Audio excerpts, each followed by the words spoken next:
Hey there, and welcome back to Mass Effect 3. My name is Pete, and today we complete another episode of our Insanity walkthrough, and after the events of the last episode already brought us to Tuchanka, today we will stay there for a little while longer.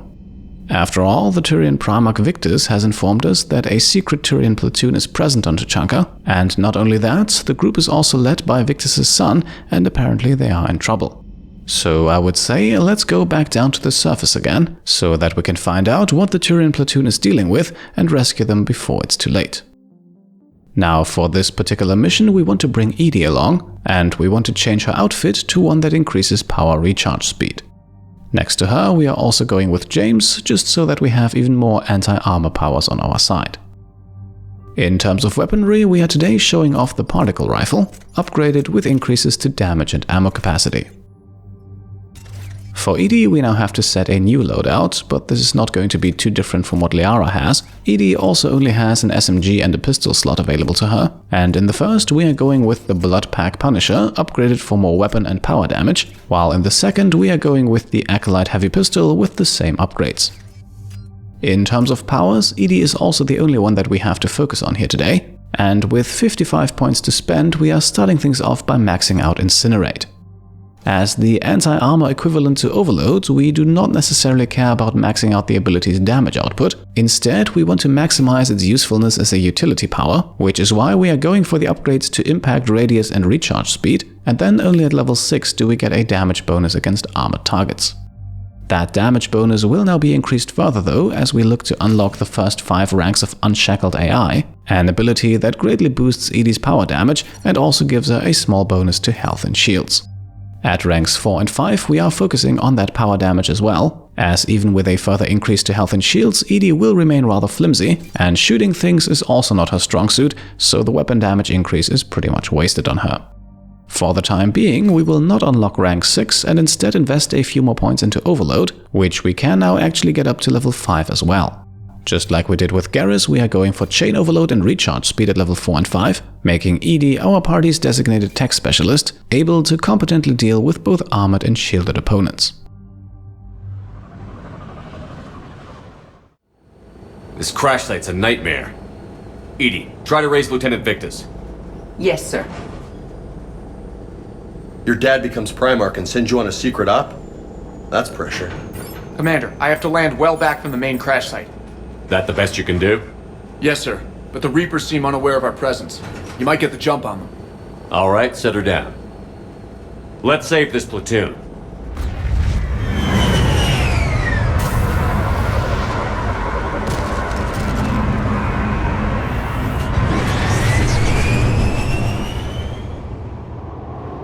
Okay. Did you raise Lieutenant Victus? Yes, but the connection is bad. Patch me in. This is Commander Shepard, Alliance Navy. Do you read? This is Lieutenant Turian Victus of the 9th Platoon. We're pinned by Reaper harvesters and taking heavy casualties. Also, there are pockets of my men scattered along the crash trajectory. Lieutenant, I need you to fire a flare so I can find your position.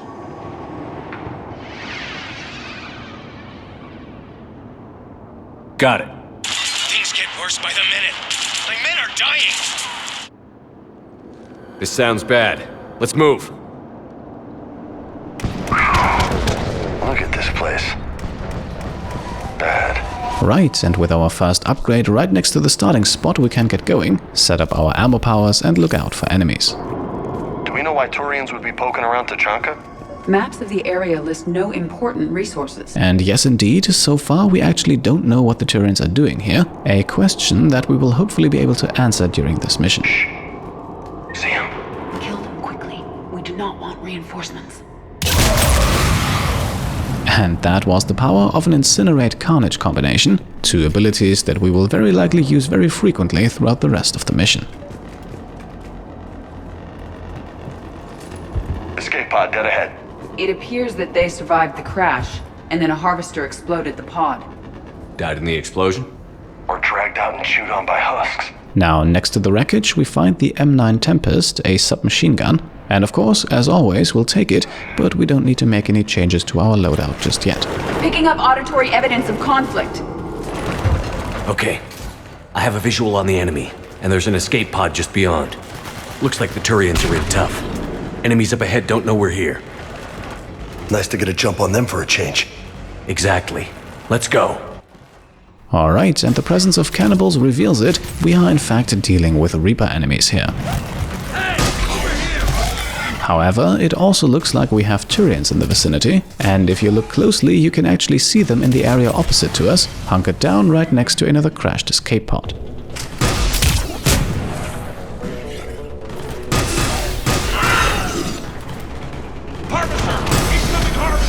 Alright, and with that we are now fighting our very first Harvester. Another Harvester!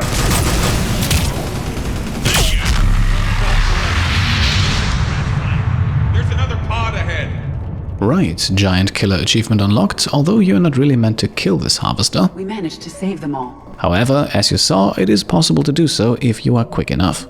Now, since we have just earned ourselves a level up, let's quickly take care of that, and with 8 points to spend we can finally max out Adrenaline Rush for Shepard.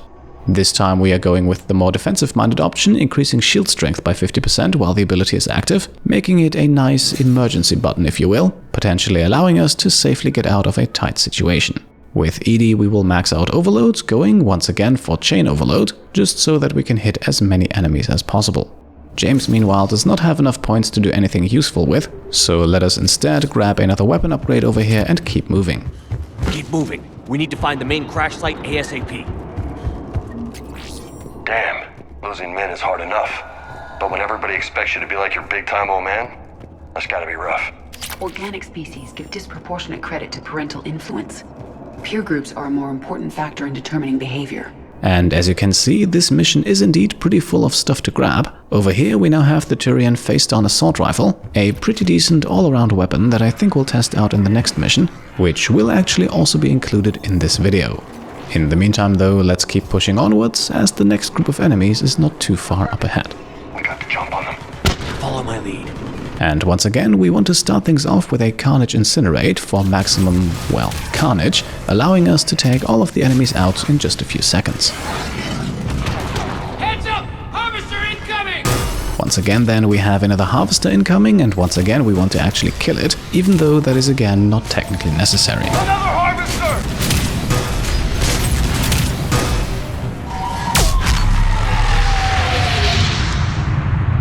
Thanks for the help! We'll rendezvous at the crash site. And there we can see the Turians running, so we are indeed not too late to rescue survivors. Save them all, Commander. Come this way. Our path now winds downwards, as the mission is actually already halfway completed. Over Come here. this way. Do you read, Commander? Repeat, do you read? Shepard here. What's your status? We're in deep. Commander, what's your ETA? Hang tight. We're on our way. Arnik, how's our velocity? Deceleration online. We'll survive. Victus is going to pay for this. Court-martial or hanging? How's their commander gonna live this down? When we find him, we'll ask. Shit! More husks on the way! Those husks can be quickly taken out though with the usual combo. We can grab some credits and then head further down. Commander, come in. Shepard here. Just saw harvesters drop a lot of enemies in your path. Understood. And yeah, I would say we have spotted that Harvester ourselves. However, we want to make absolutely sure that we stay out of the way of its main cannon. ED going down here in one swift blast shows us that this thing is no joke, but if we play our cards right, we should still be able to take it down and to make it 3 out of 3. Okay, let's pick it up. It's important we don't lose this squad. Here's where politics pisses me off. Wouldn't the Krogan want to blow these Reapers the hell off their own planet? I need these guys working together. Better not to complicate things. Now, interestingly enough, if we had not managed to kill this last Harvester, the area that we just ran through would be crawling with enemies, so while the aggressive approach is certainly risky, in this case it also makes the subsequent fight a lot easier, or rather non-existent. Alright, let's move! Full arsenal at the ready. Right behind you! Alright, we have already made it to the final fight of the mission, and it is definitely the toughest one yet. For that reason, it does make some sense to first trigger the enemies and then retreat a bit, just to keep a bit more of a distance and to reduce the chance of being swamped too quickly. Now, enemy-wise, we mainly have cannibals and marauders to deal with. However, here at the beginning of the fight, a brute has to be taken out as well, but considering our anti-armor setup, that is actually not going to be that much of a problem. Against the marauders, it certainly also pays off to have Edie in our squad, as she can now switch from Incinerate to Overload as her main ability, and with the shields removed, our concussive shots usually do the rest. Now, strategy-wise, we do not have anything to gain by playing overly aggressive here, so instead let's take it slowly. This here is very much a fight of endurance. We also want to take extra care of our squad members during all of this, especially of Edie, as without her abilities we might find ourselves in a bit of a pickle pretty quickly. Understood. Once the battlefield has cleared a bit, we can move up though, but we want to stay on high alert as enemies are still continuously spawning in. All of this is building, as you might have guessed already, towards a final boss, and at this point I don't think it comes as too much of a surprise what that is. At once. Harvester incoming. Right, so that is our cue, but again we don't want to rush things, especially since the Harvester can actually also fire into this area here as well. By the way, it is possible that if you kill the very first Harvester in this mission, that this one here does not appear. That is a bug that obviously prevents the completion of this mission, although personally I have not had any issues with it. In any case, using Adrenaline Rush, we can now pick up a conveniently placed Reaper Blackstar, and well, the rest of the story is quickly told.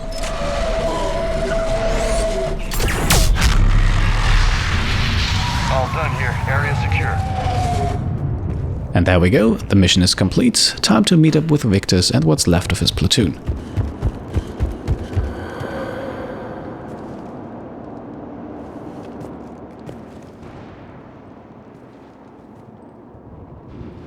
Lieutenant Victus?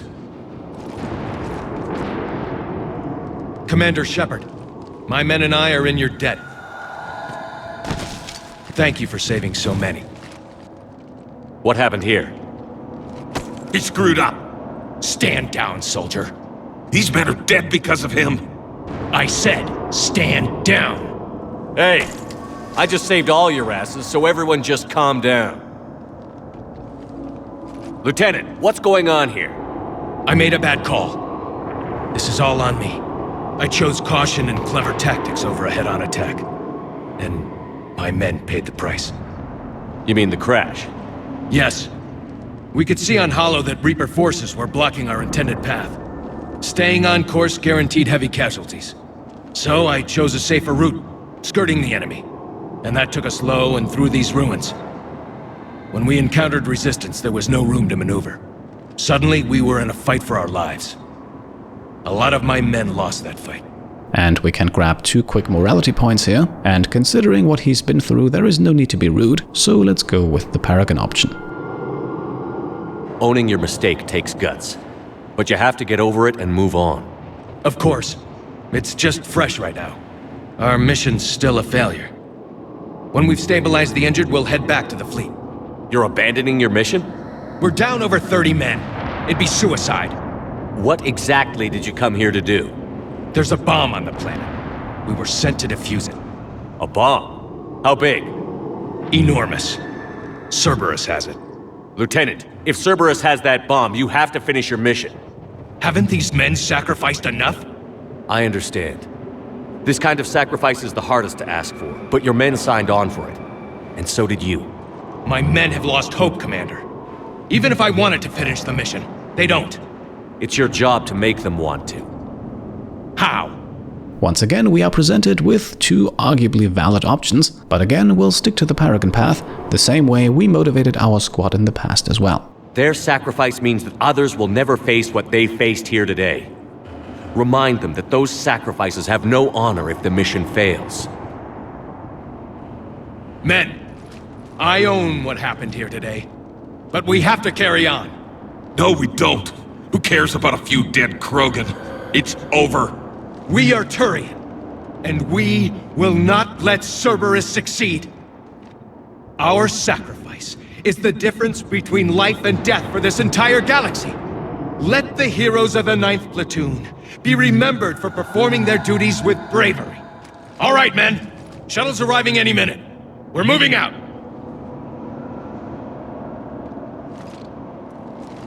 Commander, come with us. We're a shell of what we were. We could use the help. Send me the nav point. I'll see what I can do. Thank you. That'll give us time to do a little recon. See what we're up against. Victus, you have a second chance here. Make their sacrifice count. Understood, Commander. Hope to see you at the rendezvous. Cerberus bomb. What the hell is going on, Commander? And what do the Turians have to do with it? Coordinates Victus gave me place it in the Kelphic Valley. It's a heavily populated area. That's all I know. My gut says something's not right here. What do you suggest? Get the Primarch to come clean. Should we alert the Krogan military? I'd wait. We're in the dark here. Krogan-Turian relations are fragile until the genophage is cured. Let's not push it. And how about this bomb? How many troops does Cerberus have on this? No idea. All I know is we can't have them detonating that bomb. Keep me in the loop. Hack it out. Primarch Victus. Impressive work on Tuchanka. I'm grateful that... Why didn't you tell me about the Cerberus bomb? Why hide that? What else are you keeping from me? I have nothing for you. For our alliance to work, I need to trust you. Our friendship is new, Commander. Would you trust me with information that puts your people, puts Earth, at risk? And once more, simply for the sake of diplomacy, I think it does make sense to go with the Paragon option here. So that is exactly what we'll do. Why would I jeopardize our alliance by lying to you now? Doesn't make sense. Decisions like these weigh heavy on me. When I was a general, I could pass them up the chain of command. But now, I'm all I've got. Know what I mean? Sure. And that's all. Wait, there is one more thing, Commander. Thank you for saving my son.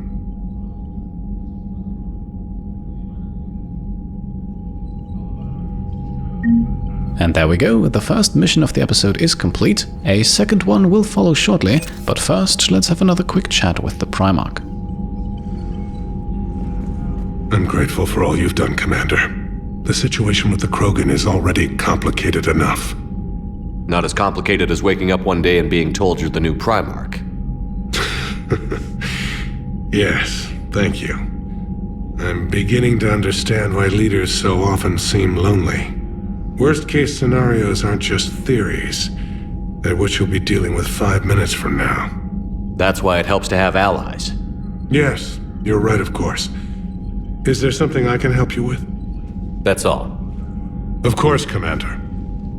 And unsurprisingly, Rex has a few lines for us as well. What was that all about with the Primarch? Turian's up to something? It's nothing. Don't worry about it. Uh-huh. All right. That's it for now, Rex. Let's get back to work.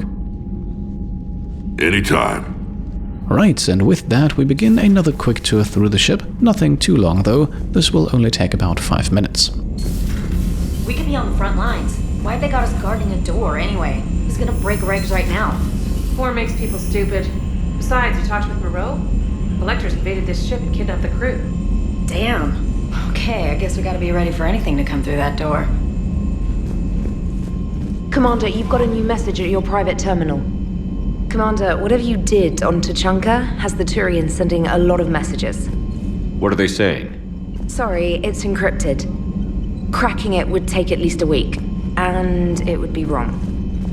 So it looks like the recent events have the Turians rattled, and with good reason. And as always, some of our crew members also have some thoughts on the situation. So that went well. Glad to see that Turians can flip out and lose their shit just like the rest of us. They're under a lot of pressure. You stole the Normandy, got blown up by the Collectors, and sent us on a suicide mission at the Galactic Core. And I haven't mutinied once. Not once. I am impressed by your continued existence, Shepard. The probability of surviving as long as you have is low. And with the reassuring words from Edie, we can now head back to our message terminal. After all, Trainer did just mention that we have a new message waiting for us, so let's find out who it is from.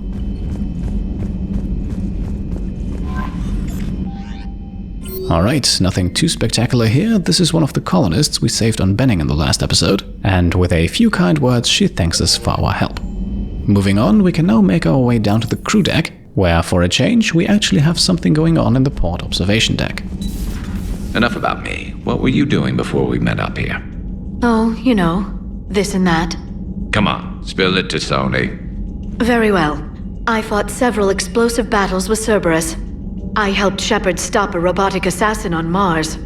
Oh, and I discovered plans for a Prothean doomsday device that were buried for 50,000 years. Yeah, so just this and that, huh? Hello, Shepard. Turians on a secret mission to Tuchanka, huh? No one told me anything about it. I'm curious to see how this bomb on Tuchanka plays out. I don't suppose ignoring it is an option. So, Archangel. You heard about that, huh? Your sojourn on Omega generated quite a few articles, not to mention security footage. There's one thing I couldn't dig up, though. Did you really take out 3 Blue Suns mercenaries with 1 bullet? No, of course not. The third guy had a heart attack. Not fair to count him. Alright, and with that we can leave these two be. Their respective usual hideouts are of course empty now, which means we only have one more stop to make in the med bay. Certainly possible. Would require strengthening exercises. Get muscles to support weaker bone structure. Right. Yeah, I can do that. Alloy of Edie's body not flexible like organic tissue could cause unintentional damage. Recommend pillows, cushions, possibly gel packs. Okay, that's a little weirder, but yeah, alright, cushions. Positioning critical to success. Can forward Edie charts, videos with relevant data. No, let's Edie's pretty busy with, stuff. Let's just send that to me. You're not gonna tell anyone about this, right? Like Shepard? Shepard doesn't really need to know. Guarantee Shepard won't learn about it from me. He's standing right there, isn't he? I wish I wasn't. So it looks like Joker is getting equipped for something. I'm sure we'll find out sooner or later, whether we want to or not. For the time being though, let's head down to engineering, where as always we can start things off with a few more smart lines from Javik.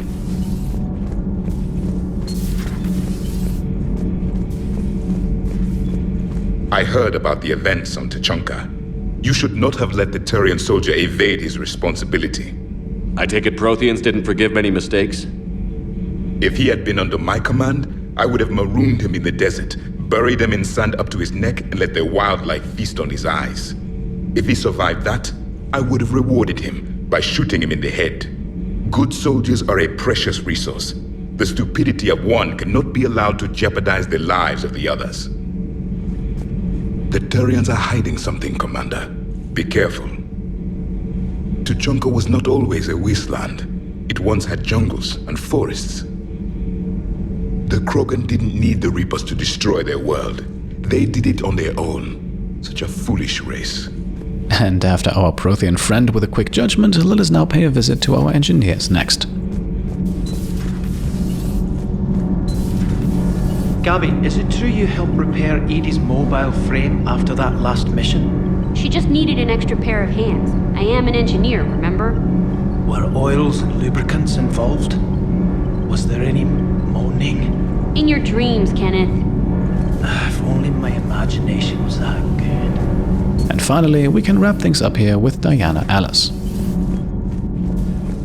Dire news from Earth. Off the radar, reaping begins in rural areas. Millions are dead in the Central Asian wilderness, even more in sub-Saharan Africa. We'll give you the gruesome view of what happens when the Reapers don't stop to indoctrinate. Now, in the battle space. And there we go, that's engineering done with as well. Now we only have one more stop to make in the shuttle bay. And it is almost not worth coming here in the first place, as only James has something to say.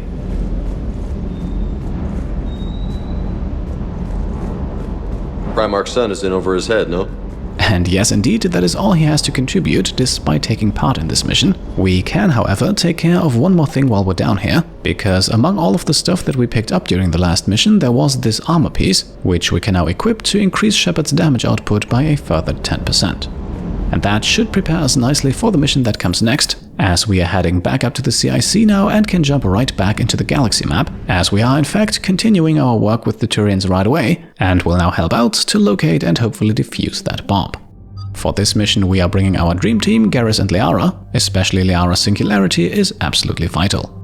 As promised, we are also testing out the newly acquired face-stun assault rifle in this mission, upgraded as always with a small damage increase, but since it carries more than enough ammunition we'll also put a scope on it. The loadouts for Garrus and Liara meanwhile remain unchanged, and points-wise we also don't have to spend much here. And let's start things off with Garrus, whose overload we can now finally max out. And just like with EDI earlier, we are once again going with chain overload at rank 6, just so that he can hit as many targets as possible. Liara also has 6 points to spend, but nothing to max out, so we are spending 3 for the next rank of warp, and then a further 2 for the next rank of warp ammo. And that's our setup for this one, so let's get going. Normandy shuttle, this is Lieutenant Victus with the 9th Platoon. Do you copy? We hear you, 9th Platoon. We're approaching the bomb site, Commander. Getting bounced around pretty bad. This is as close as we get, Lieutenant. Look for somewhere to set your platoon down. Copy that. Talk to me about this Cerberus bomb. It's not Cerberus, Commander. It's Turian. What do you mean, Turian? It was planted centuries ago, after the Krogan rebellions. The bomb was a safeguard against another galactic war. Brutal, but it makes a certain kind of sense. Put the Krogan down hard if they tried anything. Now we have the option here to judge this decision, and even though we are not earning any morality points from it, we are going with the option at the top. Considering the current intergalactic situation, this could certainly become an issue. You won't earn trust with tactics like that. But right now, we focus on disarming that bomb. Yes, but Cerberus found it. Detonation means all-out war between my people and the Krogan. Right. Where is it? Those buildings ahead. Cerberus brought equipment to dig it up. The 9th Platoon will cover your flank, Commander. With all this activity, the Krogan have to know something's up. Then we can't fail, Commander. Copy that, Lieutenant.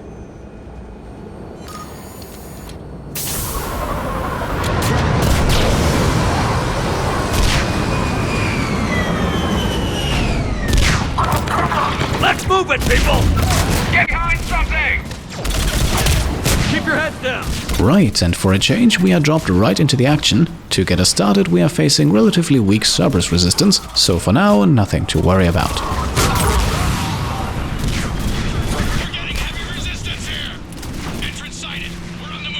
Now what we want to do here is of course to keep steadily pressing forward, something our squad members will also remind us of frequently.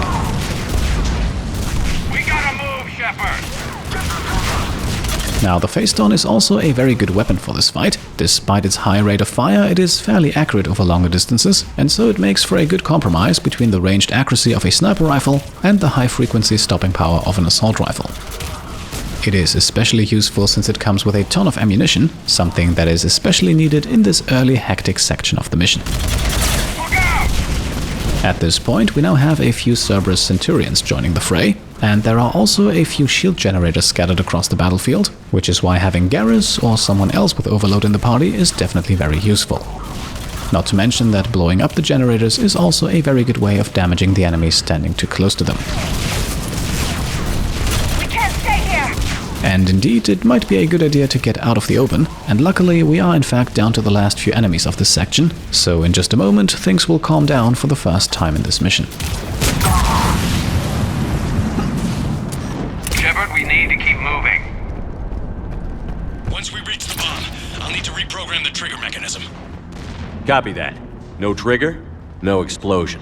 Over here we now find the M29 Incisor sniper rifle, a weapon that we already know from Mass Effect 2, and it is the only burst fire sniper rifle in the game, in my opinion though not really all that useful. Now the next fight is right ahead of us, and Cerberus is once again present in quite some numbers. We also have a turret as well as some more shield generators in the area, and as Garrus is keen to point out, those should be a priority. Those shields are damn effective! And once again, I think it becomes clear very quickly that it does pay off to bring some range for this mission, especially to be able to target individual, perhaps stronger enemies in the back, such as the engineers that are also roaming around here. After all, one turret is already plenty, we certainly do not need a second one. However, it is admittedly not quite so easy to remain calm and collected during this fight. The sheer number of enemies and especially the aggressiveness of the troopers who really like to rush forward make this a hectic affair, just like the fight that we were just in back outside. And just like in the big final fight in the previous mission, an overly aggressive approach is not really needed here. Instead, it helps to stay in cover for as long as necessary, and of course also out of turret range.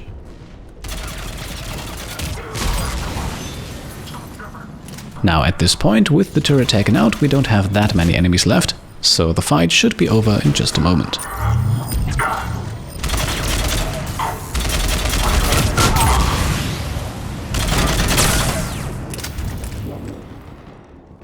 With a break in the action, we can also collect some credits from a well-hidden console over here. Over to the left, Shepard, a way out! Especially in the shadows of the corner, this thing is really hard to see. We defeat the Krogan and then plant a bomb on their planet. Pretty extreme, but those were desperate times. After all this, to lose everything in a flash, it's monstrous.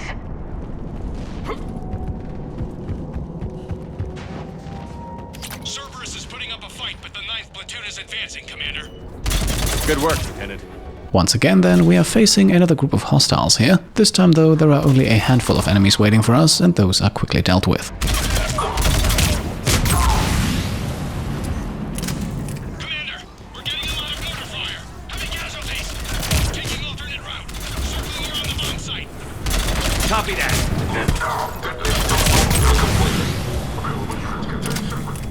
Right, so it looks like Cerberus is getting close to detonation, and to make matters worse, the Turians have apparently also met some further resistance. We, on the other hand, have just leveled up again, but we'll take care of that later. I'm getting a lot of Cerberus radio chatter. I don't like the sound of that. And indeed, we can see a shuttle take off here, although without the passengers that we just killed.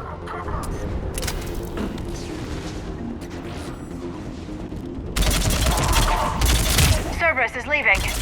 And again, it looks like Cerberus is hell-bent on getting out of here, a good sign that the bomb is ready to blow up, and that we should probably hurry up. We'll have a better view up the ramp. Agreed! Let's go! Now, the least we can do here, I think, is to not let a single of Cerberus's troops escape, not to mention that they are still shooting at us while they're running for their shuttles, so they are in our way, so I would say we have arguments enough to not show any mercy here.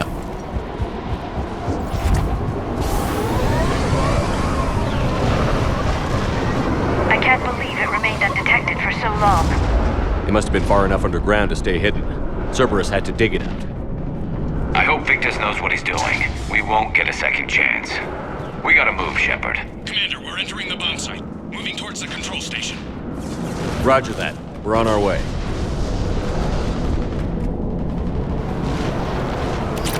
Cerberus evacuating. The bomb should be clear. I don't think so. I'm guessing they'll bring out the big guns. And Garrus with some excellent foreshadowing here, because as you can probably imagine, this mission is of course not going to end without a few more firefights. At least this next one here though is just shooting a few more helpless troopers in the back. Annoyingly enough though, they have managed to put up a turret. This is something that they will always attempt to do, but it can be avoided if you're quick enough. It requires finding and taking out the engineer in the back pretty fast though. Either way, from this distance and behind cover, the turret is not too much of a threat. Its existence only slows us down a bit. Once it is taken out, we can grab some credits on the left side here, and then a few more goodies at the opposite end of the room. Looks like control schematics for automated turrets. No good now, but they might be useful later. Cerberus has a head start. We're close, come on. Small audio mix-up here, but we have just obtained an item for another side mission, a side mission that we can complete back on the Citadel. I'm at the control panel, Commander. Cerberus set up a firewall around the trigger mechanism to slow us down. I need to create a bypass. That'll take time. But like you said, no trigger, no explosion. Are you sure you can disarm the trigger? Yes, it's old tech. I know what to do. Buy me a few minutes, Commander. First chance for morality points of the mission, and again we'll go Paragon here. Let's reassure Victus that we have his back. We'll make sure you have the time you need, Lieutenant. Understood. Starting bypass. And thank you for making sure I get this chance. Just make it right, soldier.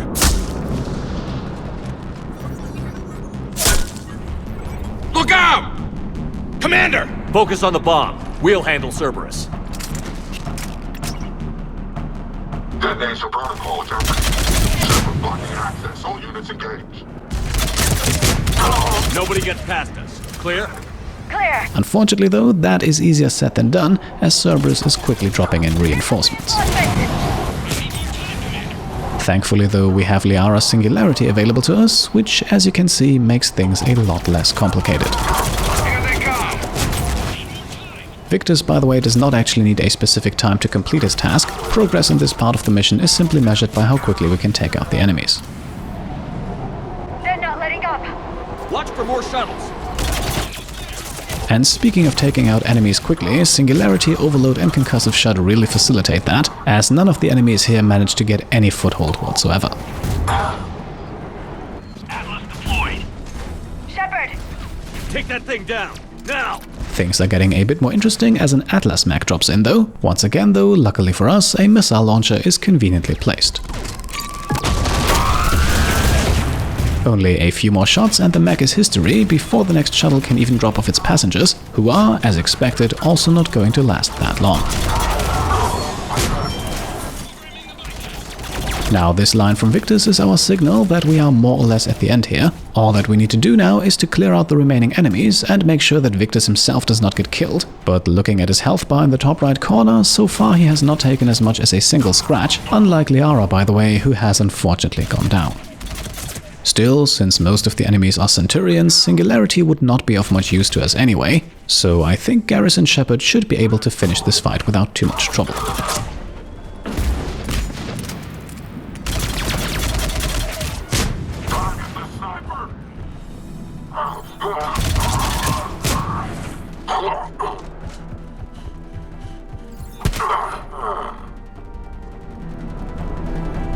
Commander! Firewall's down! I'm in!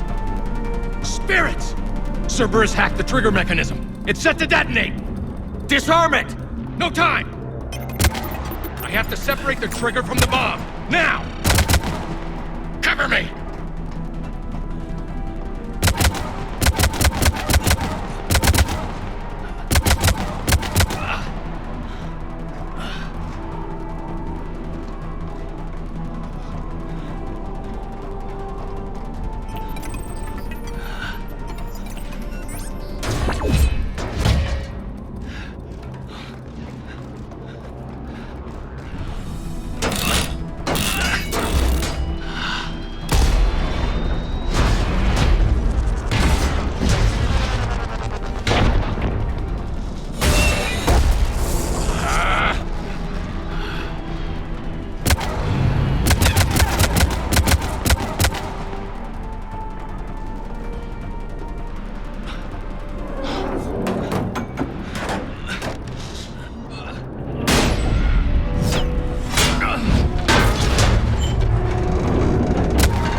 Victory.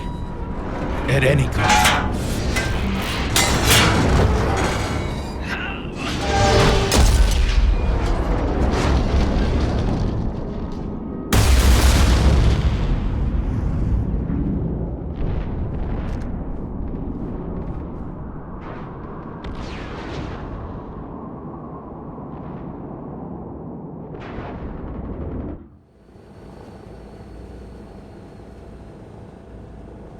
Commander, I've got radio chatter coming in from Krogan forces planetside. Sounds like they started sweeping out the remaining Cerberus troops. Hate to be the guy who told the Krogan about that surprise package. Did you get out all right? Sounds like it got ugly down there. The Turians took a lot of casualties, Joker. The Primarch's son included. Understood, Commander. Joker out. He never hesitated. Whatever he was before, he'll be remembered for this. What will the Turians think about this, Garrus? Hard to say. Sacrifice and more is expected. He did us proud, but we're a hard bunch to please. Living your life for the cause. Society first, platoon first. It's all just expected. He did what he had to do when it counted. Yes. Yes, he did. Good work on Tuchanka, Commander. Stopping that bomb prevented the war between the Turians and the Krogan. We can't afford that kind of division right now. Joker said the Krogan are recovering the bomb. They moved in, won't allow Turians to send in recovery crews to help. Understandable. The situation is fragile at the moment. With Rex and the Primarch aboard the Normandy, you've got a situation brewing. We don't have a solid alliance between those two yet. Keep the peace, Commander. That's an order. Yes, sir. Heck it out. We couldn't risk another galactic war with the Krogan. The genophage wasn't enough? You had to plant a bomb on my planet? The decision was made hundreds of years ago. So much has changed. Not enough to tell us about the bomb, coward. Hey! And here we are, back on board with another morality choice to make. However, since the Renegade option would needlessly alienate both guys here, I think we'll go Paragon again. We can't let the past rip us apart. Working together, we have a chance. Primarch, you had a bomb on Tuchanka. And Rex, in the Turians' place, you would have done the same damn thing. Shepard! It's over! His own son died today, making this right. Please, Commander. It's all right. Yes, fine. Shepard, you made your point. We have stronger enemies to face. We do.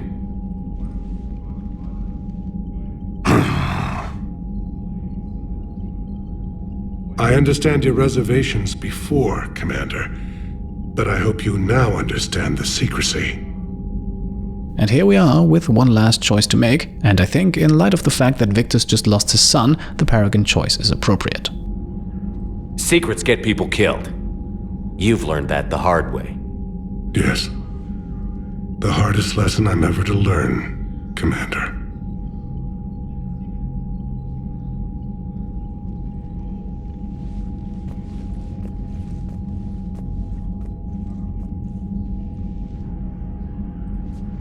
My son, he died with the respect of his men. I wanted to thank you for that. His sacrifice will be recorded in the histories of the 9th Platoon. Something any father would be proud of. Yes, sir. So, another mission is done, we are one step closer to full completion, and as a result of completing this mission, we have actually also obtained another war asset, namely the Turian Blackwatch, a special ops team dealing with classified operations, and as such an asset that will certainly serve us well. Again, Commander, thank you for ensuring my son died with honor. It's all a Turian father can hope for. But this is war. The time for mourning is later. Is there something you need? Having another chat with the Primarch, we actually also have a new option available, so let's try to talk a bit more about his son. Despite everything, Primarch, I'm sorry for your loss. Thank you, Commander. And I know I'm not the first to lose their son to this war. Needless to say, I'm committed to stopping the Reapers. That's all. Of course, Commander. And of course, Rex once again also has an opinion on the situation at hand. The Turians pull another move like that, Shepard, and this alliance is off. Just bear with me, Rex. This is hard for all of us.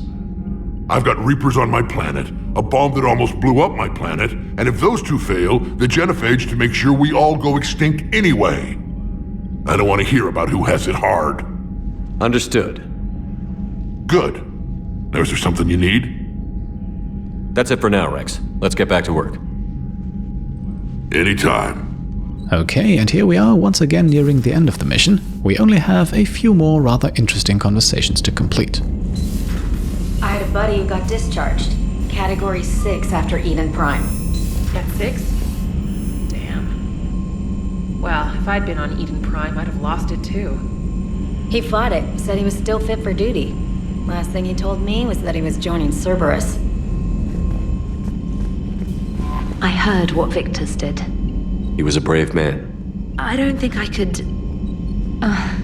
there I go again. I was going to say that I could never do that. But I was wrong. Being here, watching you, you've shown me what it means to serve in the Alliance. You're a good officer, Trainer. Glad you finally realize it. Thanks. Not that I'm volunteering for bomb jump duty. I'd suggest sending someone who has armor first, if possible. And once again, we are following the same route as always, so after Trainer, we are moving on to the cockpit with Joker and Edie.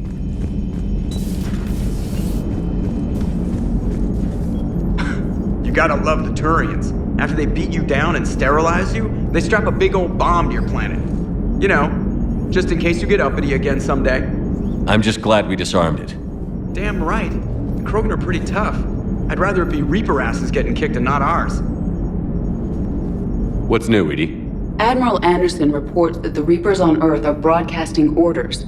They are demanding human leaders enter their superstructures in order to negotiate peace. Anybody aboard a Reaper is going to be indoctrinated. Exactly. This is a ruse to pacify the populace during that process. Citizens who are busy waiting are not busy fighting. It is likely that the governments of Earth will soon enact laws punishing those who attack the Reaper occupiers. Again, this will be done in the name of peace. Tell Anderson we're moving as fast as we can. And yes, a friendly reminder that the situation back on Earth is dire indeed, and that, at least in terms of the grand storyline, we should probably not dabble in pointless side missions for too long. And don't worry, the next main storyline mission is right around the corner. Before we complete our business on Tuchanka though, we will have to make one more trip to the Citadel, and before we do that, we have to make a trip to Liara's office. At your service. The Krogan are gearing up for a full-scale war. It's nearly indistinguishable from how they normally operate on Tuchanka, really. Not much of interest going on in here for the time being. A slightly more interesting conversation can be had, or at least listened into, if we now pay a visit to Garrus. I'll assume you didn't know about this. My good friend wouldn't hide the fact that his people planted a doomsday bomb on my planet, right? Rex, I was just as much in the dark as you, honest. That's what I needed to hear. Just making you sweat, Garrus. Wasn't sure you could. You're always so calm. I'd be happy to give Krogan some lessons on relaxing. And we'd be happy to feed you to a thresher maw. Rex out. And next time, Shepard, don't let him near the intercom. I don't know what Turian came up with the idea, but a doomsday bomb was damned ingenious. Embarrassing now, but ingenious back then. I'm glad Rex is taking this so well. My people haven't exactly treated his kind with charity over the years.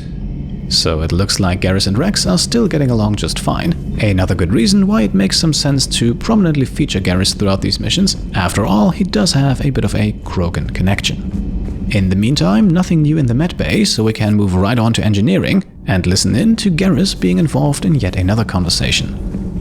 Your people would have made a good addition to our empire, Turian. You are cunning. Uh-huh. And by addition, you mean slave race? Subservient race. Right. Calling it that makes all the difference. But you did not go far enough. Either you should have detonated the bomb on the Krogan world, or used it as leverage. I think we were just trying to guarantee peace. A static mode of existence. Nothing changes, nothing struggles, nothing grows. On the upside, we all get to live another day. Nice chatting. There is some enjoyment in speaking to this Turian. His knowledge of war is formidable, though he would be an even better marksman if he had 4 eyes. Back when the Krogan rebelled, I would have detonated a bomb that day. There was no need for the genophage. And after a few more hot takes from everyone's favorite warmonger, let's see what the engineers are doing, as Donnelly actually has an interesting take of his own. So I hear the elusive man drinks bourbon. It all makes sense now. What do you mean? You love whiskey. Scotch, my dear girl. That scunner drinks American bourbon. Completely different. He's a psychotic megalomaniac, and you've got problems with his choice of liquor? You've obviously never experienced the peat aroma of a fine Ely Scotch. Power grid is in the green. And to quite literally bring us back down to Earth, let's also pay another visit to Diana Alice. Breaking now, the Arcturus station destroyed and the Alliance Parliament feared dead. but Admiral Stephen Hackett says the fleets can regroup. We'll hear it from him right here in the battle space. And with that, we are almost at the end here for today. Only the shuttle bay is left, and again, the two guys down there are not overly talkative. That last job on Tuchanka was intense. I tried providing air support, but the sky was so full of Cerberus, it was like someone kicked a hornet's nest. Doesn't hurt to go over the weapon roster one more time. And while Cortez loses himself in his work, James also has something to say. Too bad about Tarquin. I was starting to like him. And there we go. After an eventful 2-mission episode, we can now head back up to the CIC and make the cut for today. At this point, the only thing left for us to do on Tuchanka is to actually attempt to cure the genophage. As I said, that is going to be our next main storyline mission, but before we jump into it, we have to return to the Citadel once more. So that is very likely what we will do in the next episode. For today though, let's make the cut right here. As always, I hope you enjoyed the episode, and if you did, then I would be very happy if you could leave a thumbs up. If you like what I'm doing and want to support me and my channel further, then you can subscribe to stay up to date, grab some merch over on shop.petecomplete.com, or check out and maybe even pledge to the Pete Complete Patreon. Thank you all for watching, and I'll see you next time. Cheers.